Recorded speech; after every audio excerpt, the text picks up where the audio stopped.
Mainit na balita mga kaboses ng masa, Miss Maharlika, isiniwalat ang katiwalian ni na Robles at iba pang politiko. Mga baho nila, umaalingasaw na.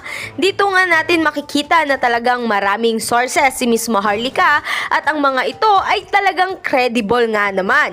At walang takot na isiniwalat ang mga pangyayari sa Malacanang na pilit tinatago ni Nakuting ng Norte, Liza Smugs at ni Tambaloslos. Ayon tuloy sa mga netizens, people's power to stop corruption. Mukha pa lang ni Robles, hindi na dapat pagkatiwalaan eh. Talagang walang nananalo sa loto yan. Dapat ma-abolish yan. Ang ibang sugal na lang illegalize para walang pagkitaan ng mga korap na gobyerno.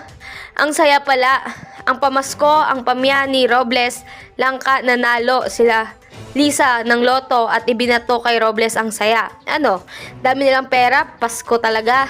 Para sa bansa, ililigtas natin. Calling all lotto bettors, boycott lotto now. People's power na, huwag nang patagalin, mauubos na ang kaban ng bayan. XPRRD, AFP, PNP, PMAers, please action na kayo para susunod na ang taong bayan. Ano bang nangyayari sa ating bayan? Ngayon, bakit ang mga military wala pa ring aksyon? Halata na ang talamak sa kurakot ang balita ngayon. Bakit wala man lang umaksyon ang mga concerned citizens na mga politician, mga professional na malinis ang mga budhi? Sana umingay na kayo. Grabe na ang sitwasyon ngayon. Kontrolado na nila ang lahat ng mga katiwalian. Kawawa tayong mga mahihirap. Paano na lang? Dapat abolish na ang loto, maraming tawang nabubudol dyan. Ibalik lang yung ticket, pati bulag may trabaho, hindi kailangan ng bulag ng franchise. At heto naman ang buong detalye. By the way, this is Boses ng Masa at kung bago ka pa lamang sa aking channel, ay mag-subscribe ka na!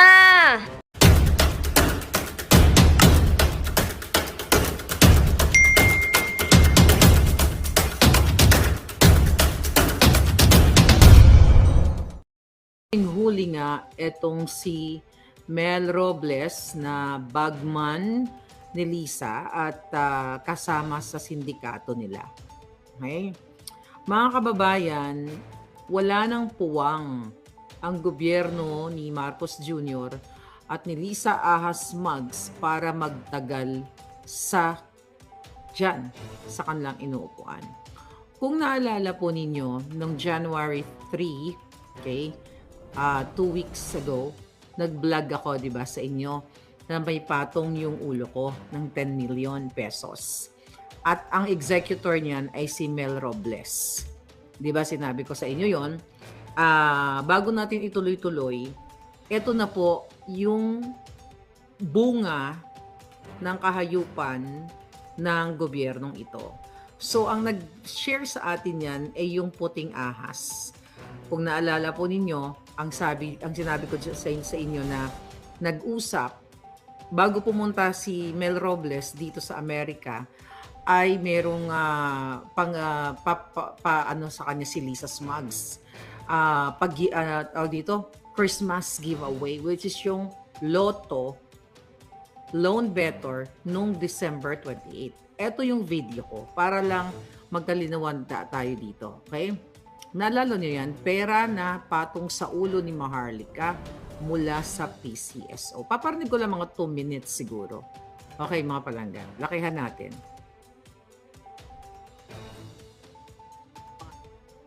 Mata ninyo at ang mga tenga ninyo, mga kababayan.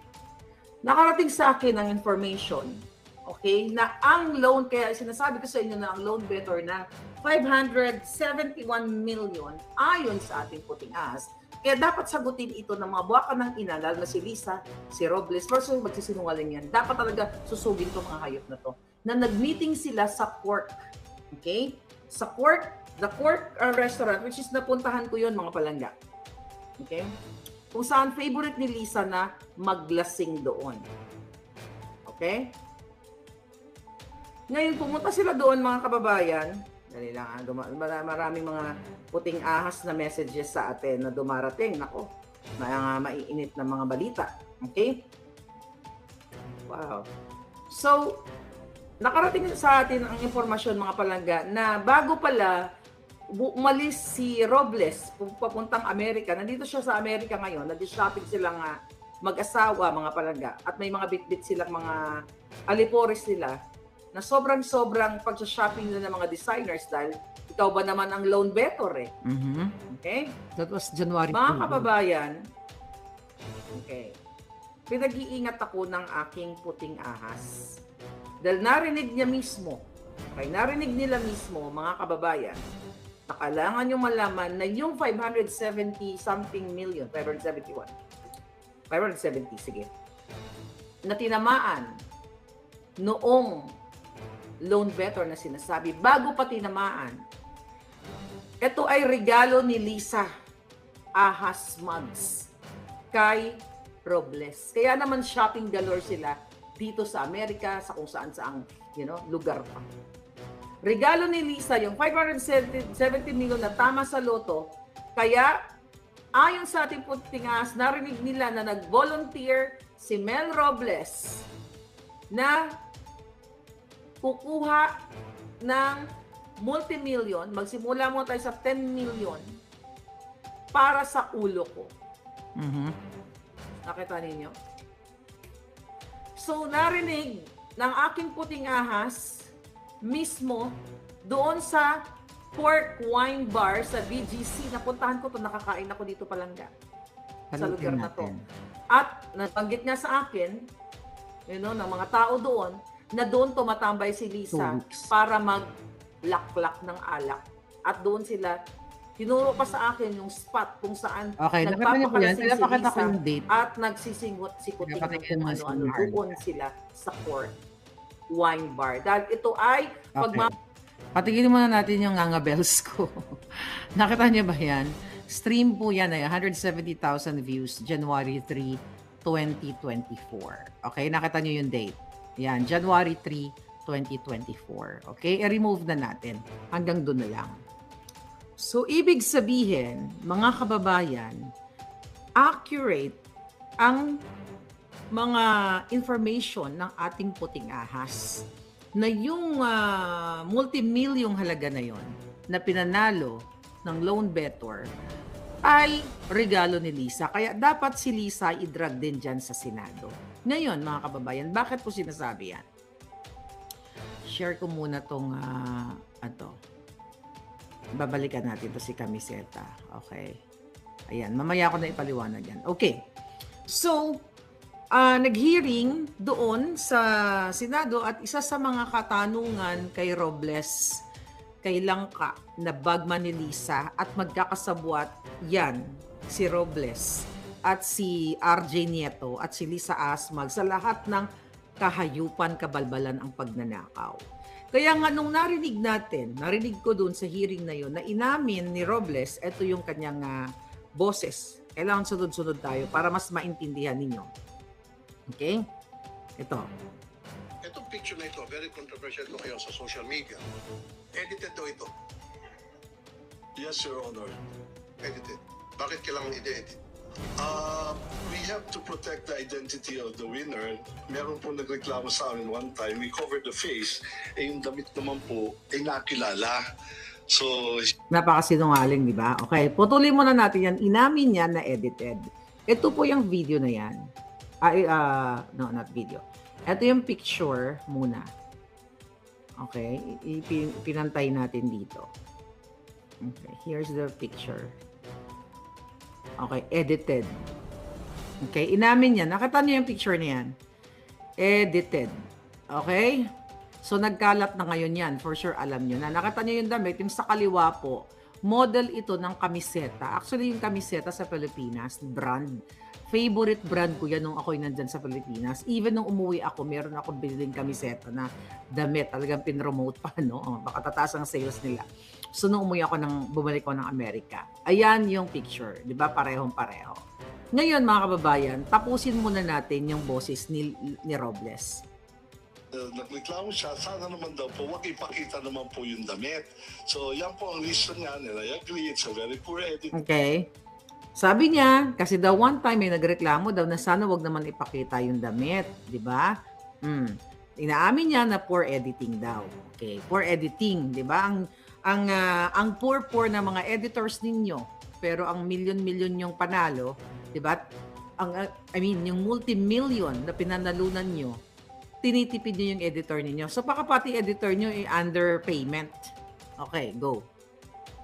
Pero the objective is to conceal the clothing na ma-identify sa kanya. So, hindi Okay, so, the objective daw is, i-conceal o pagtakpan na may identify sa kanya. Kung di ba naman, you know what, palusot ito. Malinaw pa, sa sikat ng araw na demonyo itong si Mel Robles dahil malakas ang loob niya, dahil siya ay binaback upan ng First Lady Ahas, dahil magkakasabwat sila. Kung yan ang reasoning mo na ikukonsil mo yung damit, bakit ang daming panalo niyan? O konsil natin, bumili ka ng damit dyan sa SM o kung saan man, sa boutique, di ba? Kung yun ang reasoning niya. Pero kasi dahil sinungaling, dahil demonyo, dahil magnanakaw, lumalabas sa bunganga ng isang tao kapag nagsisinungaling at kapag evil ang pagkatao niya. Tuloy.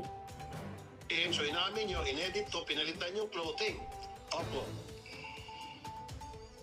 Okay, narinig nyo, pinalitan daw yung clothing. O, pakinggan nyo uli ang tanong ni Tulfo. Bakit kinakailangan palitan ng clothing? Again, part 2 yan ang pag-conceal kasi na-identify Napipik ko na, nagagaral ka na again. Kay part po yan ang pag-conceal. Okay. ang damit. For example, kung at that day, naging mga kapitbahay po yun yung suot niya, ganyan. On that day, pakinggan mo, on that day, kung yung mga kapitbahay niya, yun ang suot niya. Obvious, tanga na lang ang maniniwala sa buwakan ng inang to. Kung nakapag-selfie siya, meron yung pong Kung nakapag-selfie siya, ano yung, yung connect? O yung kung that day, mga kapitbahay noon, kung nakapag-selfie siya. 'Di ba? Obvious na binababoy kayo dyan sa Senado. Unless na lang pare-pareho kayong baboy. tao sa amin, favorite clothes daw kasi, kaya nalaman Back up natin ng konti. That day, naging mga kapitbahay po yun yung suot niya, ganyan. O kung nakapag-selfie siya, meron yung pong nagreklamo sa amin, favorite clothes daw kasi, kaya nalaman siya. So, Meron po nakapagreklamo sa amin. Favorite clothes po kasi kaya nalaman siya. Sino yung nakapagreklamo? Dapat nga pigay ng gusto to eh. Mayroon silang executive session right now. Mali, 1,600,000,000% katumbas ng pinanalo nilang loto na sinungaling ang buwakan ng inang Robles na ito. Dahil nga ulitin ko, kasabwat niya si First Lady Lisa Araneta Marcos, aka Ahas Boton. Tuloy. Honor, if there is something to apologize, it's the poor editing. But I think it has served its purpose of concealing the identity. So at least inamin nyo. Okay. Ayan, So, marami- hindi pwedeng apologize. Number 1, fake news. Number 2, binababoy, niloloko ang Pilipino. Okay? Number 1 lahat, pagnanakaw, pagkukurap. Okay? Nagtatanong, nagsabi, purang pagka-edit. I'm So, sorry, inamin nyo, we're not very good at editing the clothes. Pero yung Hindi sila magaling sa editing kasi hindi nila ginagastusan kasi gusto nilang kumamkam ng kumamkam. Okay, tuloy. edited, Hindi po, totoo. Ay, back up lang natin konti. amin nyo, ayan, marami kasi mga nagtatanong, nagsabi, purang pagka-edit. I'm So, sorry, inamin nyo, we're not very good at editing the clothes. Pero yung tao hindi edited. Hindi po, totoo po Tunay na yan. tao to. Tunay na tao po yan. Tandaan nyo yan ha. Sabi niya ang tao hindi edited. Tunay daw na tao. Okay, mamaya babalang kasi natin. Okay. So, kaya sabi ko mamaya sa executive session, gusto ko malaman yung identity ng tao to, pati yung nanalo sa 690 million. Actually, Make sure ang lahat na po talaga. on record dyan, kung isusupinan niyo po, we can provide the names. No, sa executive session, pwede naman siguro yan. Am I right, Senator Coco? Can we do that? Okay, isusubpina kasi gusto pang patagalin. Gusto pang na-distrong ka rin. Okay? So right now, nag-executive session sila sa Senate. I don't know kung tapos na. Eto mga kababayan, open natin lahat ng ating mga mata. Kaya ito pinakita, ayan po yung pinagkuwaanan ng picture. Buti na lang, may mga magagaling tayo mga netizen na nahanap nila yan. Actually, may nag-send sa akin yan. So, ang sabi dyan, ito pala yung original na sinend sa akin. Okay? Ayan, tignan nyo na. Yung kanan, ito yung pinakalat ng PCSO. Then yung kaliwa, yung model ng kamiseta. Alright, tanggalin ko muna. Ito yung nag-send sa akin yan eh. Okay, may nag-send. Okay, ganyan. Okay? So actually, yung sinabi pa niya, from Camisera store. So sabi ko, I think it's Camiseta. Buti na lang, alam ko yung brand na yan. Okay? Kaya ginugol ko Camiseta. Punta na ngayon tayo sa Camiseta website. Ayan po. Okay? Yan yung Camiseta website. So, ito ang kinuha niya, yung first photo. Ayan, tingnan natin. Okay. Okay. So, nakita ninyo, pati yung pag-tuck in, di ba? Ayan po yung Camiseta. Ayan na. Pati yung pag-tuck in ng damit. Okay. Tingnan natin ito. Blue checkered. Pindutin ko lang ulit. Ano ba yung website nila? Okay. Okay. Basta Camiseta yan. Gusto ko sana, ayan o, yung logo nila Camiseta, di ba? O, ayan. Mga palangga. Okay, nyo yan. So, yan yung model. WB Dryna o Dryna, anong pronounce yan. So, nakita nyo dyan nang galing. Then, ibalik natin to. Camiseta yan. Kahit pumunta kayo sa camiseta.com, website nila, yan. So, balik natin itong pinrepair ko sa inyo. Ito. Okay? So, ang sabi ni Robles kanina, totoong tao daw. Ay, totoong tao. Paano maging totoong tao? Yan palangga. Okay? So, sinong pinugutan ni Mel ng Julo para itongtong dito, ipalit dito sa magandang modelo na ito. Nakita niyo, di ba, yung pagkaayos ng damit pare-pareho. Then, since inamin niya na, wala nang kawala, inamin niya na ito ay edited. Alright? Yan ang edited. So, hindi itong tunay na nanalo kasi yung katawan na tinataglay niya ay katawan ng model. Nakuha nyo?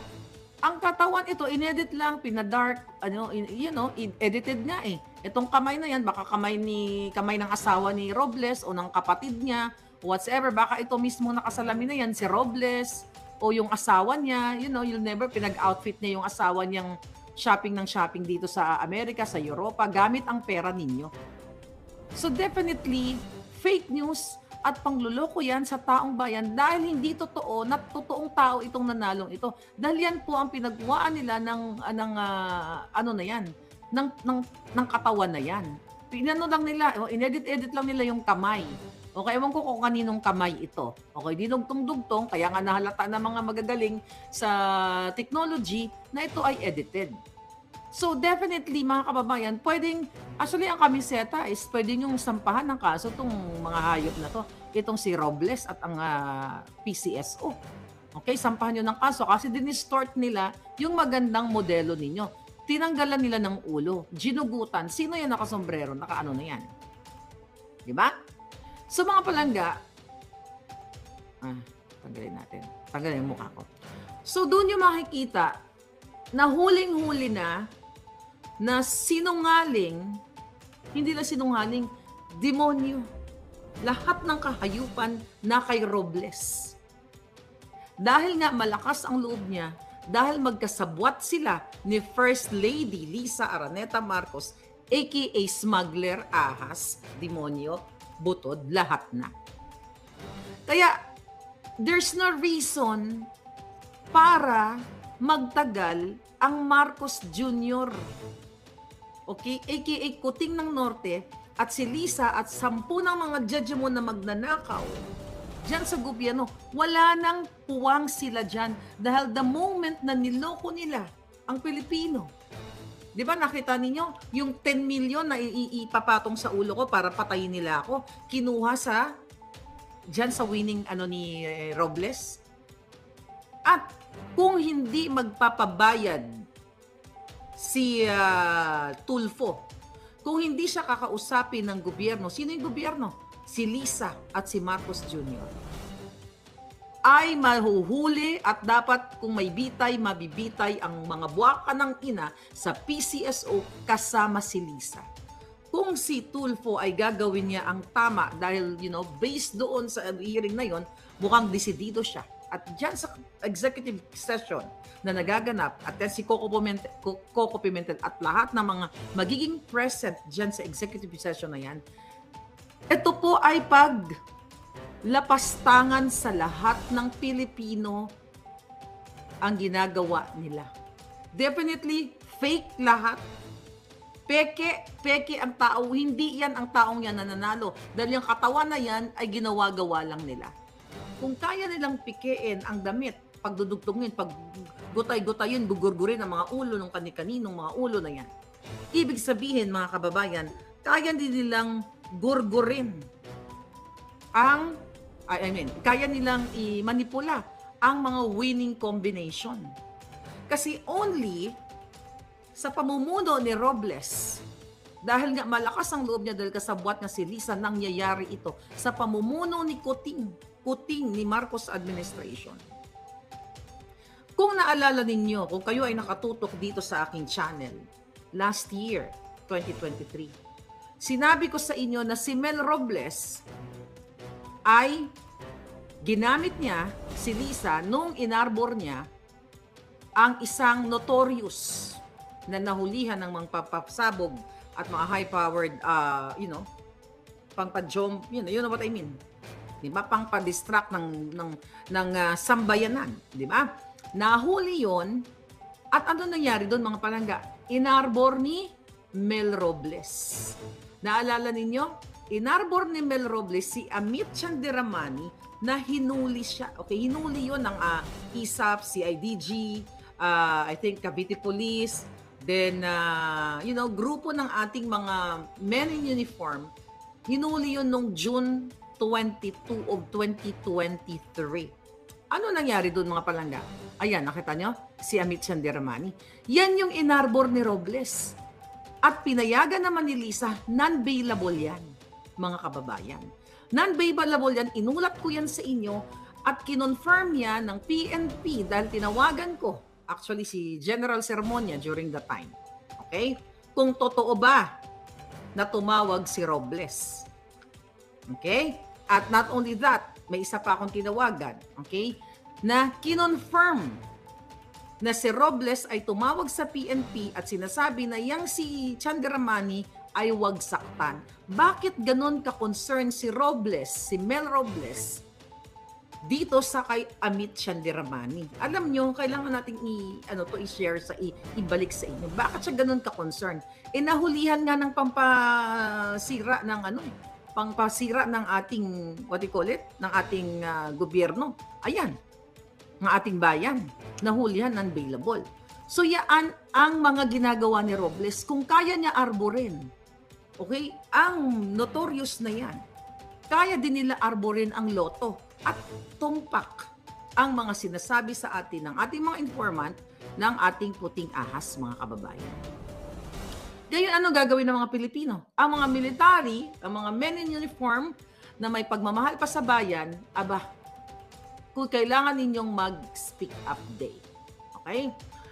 Remember, last year, sinabi ko rin sa inyo na nung pinatawag din yan pinatawag ni Robles si Robles dyan sa PCSO dahil kino-question yung kanilang expenses na from 19 million during Duterte's time, nung sila ay pumalit, ay 340 million dun sa advertising part or sa advertisement, which is wala namang kakompetensya ang Lotto o ang PCSO. Diba? Hindi siya sumipot doon. So, maraming mga kahahayupan itong si Robles. Bawat galaw ni Robles ay may basbas ng First Lady Ahas. Kung naalala din ninyo, last year, nung inulat ko sa inyo, nagdalawang PCSO, okay, official na pumunta ng Germany kasabay ng pag-stem cell, okay, dalawang PCSO official. Hindi si Kuting pa nag-stem cell at may bit-bit na pera. Nalala nyo? Na pera galing sa Lotto. Ngayon, mga kababayan, yan ang sinabi ko sa inyo nung last year. May mga dadala silang pera papuntang Germany. So, ulit-ulitin ko kung seryoso ang ombudsman which is, alam natin na hawak sila sa liig ni Lisa ngayon. Okay? Ang ombudsman, commission audit, ang immigration, which is hawak ni Boying Remulla, lahat yan. Kaya luging-lugi ang Pilipino, lubog na lubog tayo. Kung seryoso sila na ipacheck itong mga PCSO official, si Robles na maya-maya lumalabas ng bansa, di ba? Kinuwento ko sa inyo, pupunta ng Japan, kasama si Taning, pupunta ng Europe, pupunta ng Amerika. Iniikot nila ang maya-maya. Pumupunta sila every year, every month, every 2 weeks. Kung i-check lang yan ng immigration, kung gagawin ni Remulla dahil hawak niya as DOJ, buhay pa ba si Remulla? Hawak nila yan, sakop under him yung immigration. Kung sususugin ng lahat ang ginagawa ni Robles, okay, dahil sa basbas ni Lisa, hindi sapat ang isang bitay sa kanya, 10 ng kanyang pamilya na nakikinabang dito sa pera ng taong bayan.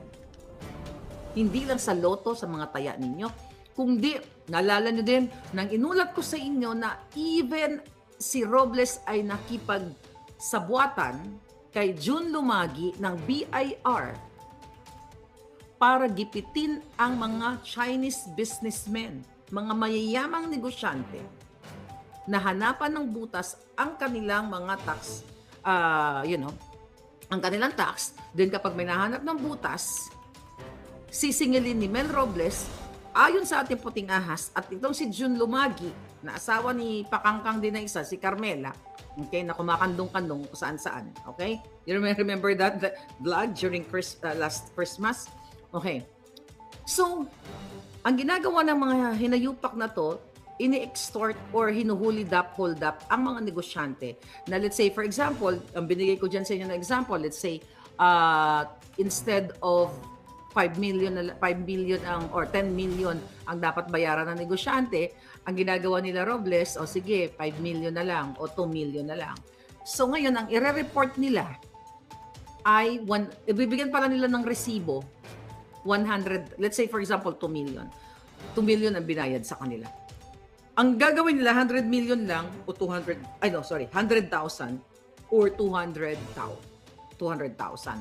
So sa makatuwid, 1 million minus 100,000, 900,000, tama ba? Baka dito ako sa million. So, sa 1 million na supposedly mapupunta sa kaba ng bayan na binabayad ng negosyante, ang i-declare ni Robles ayon sa ating puting ahas at ng BIR na kasabwat niya is 100,000 lang. Yung 900,000 mapupunta sa bulsa nila. So, kung 2 million, 100,000 ang ililigay nilang resibo, so yung 1.9 mapupunta sa kanila.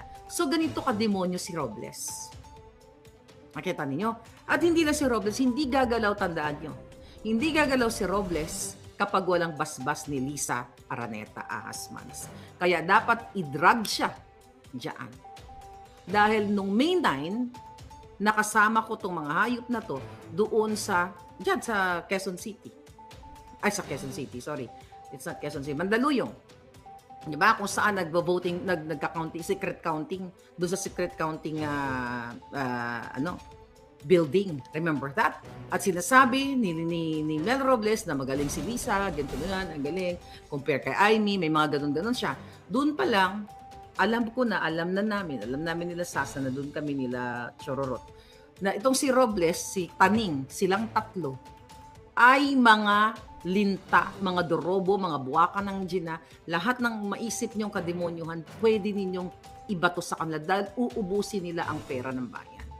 And mind nyo, si Lisa, hindi lang PCSO ang pinagkakitaan. Iba pa. So, tsaka na muna yun. Focus tayo dito sa PCSO na ito.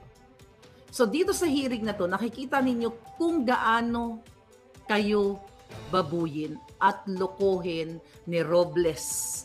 At inamin niya na edited yung picture at sinasabi niya na hindi, na totoo daw yung katawan ng tao na nilagay nila doon, pero nakita nyo naman, hindi yan katawan niya. Ulo yan, ginurgur nila. Si kaninong ulo ang ginurgur ng PCSO para itongtong dyan?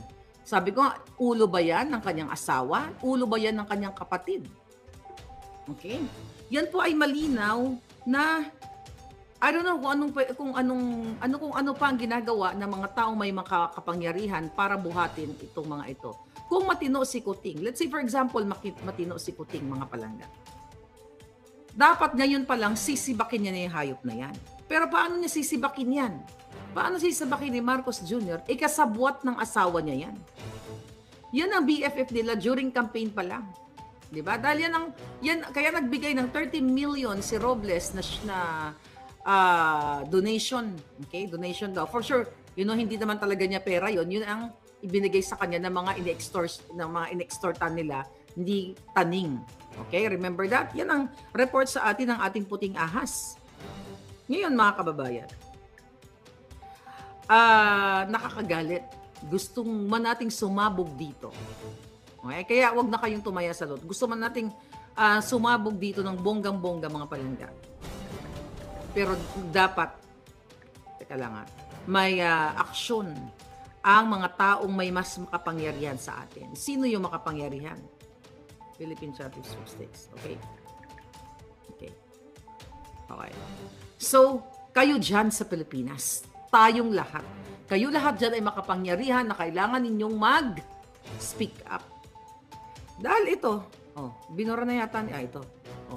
Sinasabi nila, at saka ang explanation nila dito, mga palangga, okay, from Bulacan, baka mag-anak ni RJ Nieto, o okay, may taning daw ang buhay niya, si Taning. Okay? Alam niyo naman kung anong history ni Taning, di ba? May scammer, okay. Bulacan Better claims 43M Lotto 642 jackpot. A better from San Jose Del Monte, Bulacan has claimed her winnings at the PCSO main office day after hitting the jackpot of the Lotto 642 drawn on December 28. Okay? Ang sinasabi dito yung 43 million. Okay?